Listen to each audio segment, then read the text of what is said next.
ছোট বাচ্চাটি কুমিরের মুখে ভুলে ঢুকে পড়ে। বাচ্চাটিকে পেটে নিয়ে কুমিরটি চলে যায়, কিন্তু তার বাবা অনেক কান্না করতে থাকে। বিলাইটির অনেক মায়া লেগে যায়, তাই বিলাইটি কুমিরের কাছে সাহায্য করতে চায়, কিন্তু শয়তান কুমির বিলাইটিকে গাছের সাথে বাঁধিয়ে রাখে।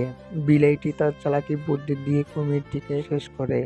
অতঃপর কুমিরের মুখ থেকে বাচ্চাটিকে বের করে এবং তার বাবার কাছে নিয়ে যায় এবং তার বাবার কাছে সুন্দর করে ফিরিয়ে দেয়। তার বাবা পেয়ে অনেক খুশি হয় এবং বিলাইকে খাবার দেয়।